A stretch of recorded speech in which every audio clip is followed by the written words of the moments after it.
भारत के external wing spy agency research and analysis wing यानी कि रॉ की कहानी अधूरी है अगर आप एक ऐसे इंसान को नहीं जानते जिसे भारत में जेंटलमैन स्पाई मास्टर कहा गया।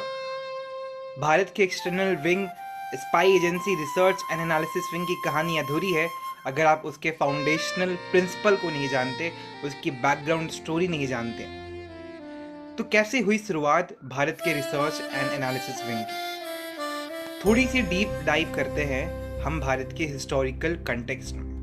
1962 में जब भारत चाइना के साथ युद्ध हो रहा था तो भारत को ऐसा महसूस हुआ उस युद्ध के बाद कि कहीं ना कहीं हमारी इंटरनल एजेंसी या फिर जो हमारी एजेंसी है आईबी, उस टाइम तक रॉ नहीं था, वो उतनी क्रेडिबल या उतनी इफेक्टिव साबित नहीं हुई है। तो हमारे जो थिंक टैंक्स हैं, हमारे जो पॉलिटिकल डिस्कशन है, उसमें एक बात चल रही थी कि हमें एक ऐसी एजेंसी की रिक्वायरमेंट हो जो डेडिकेटेड हो एक्सटर्नल थ्रेट को असेस करने के लिए और इंफॉर्मेशन गैदर करने के लिए। तो तभी 1965 के बावजूद 1965 में भी जब हमने वॉर लड़ी पाकिस्तान के साथ, उसके बाद भी ये जो एक थॉट थी वो बहुत ही और स्ट्रांग हो गई थी। तब आती है सरकार इंदिरा गांधी की और इंदिरा गांधी ने कहा कि हमें चाहिए एक डेडिकेटेड एक्सटर्नल विंग चाहिए जो इस पे काम करे।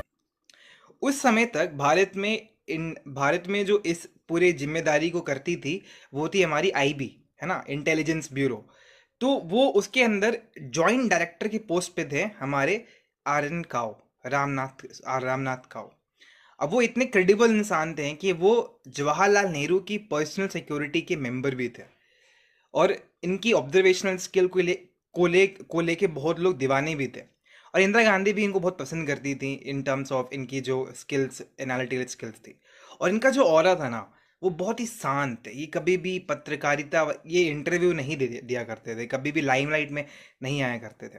तो 1968 में रॉ की स्थापना की जाती है और मात्र 3 साल में, यानी कि रॉ बनाया 1968 में, और इसने ऐसे कारनामे किए जिसके हम बहुत बड़े दीवाने हो जाते हैं। 1971 में बांग्लादेश बना दिया जाता है।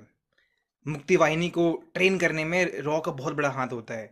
1975 में सिक्किम के मर्जर में भी इसका बहुत बड़ा रोल होता है। और सिर्फ यही नहीं, ये आर्यन काव के जितने भी लड़के थे, जितने भी ट्रेन कैंडिडेट्स थे, काउबॉयज कहा जाता था। और इनका और ऐसा था कि इजराइल की एजेंसी मोसाद भी इनके लोहे मानती थी, ताकि और इसलिए तो इन्होंने एक कोलैबोरेटिव एफर्ट लगाया था काहुटा के ऑपरेशन को ख़त्म करने के लिए।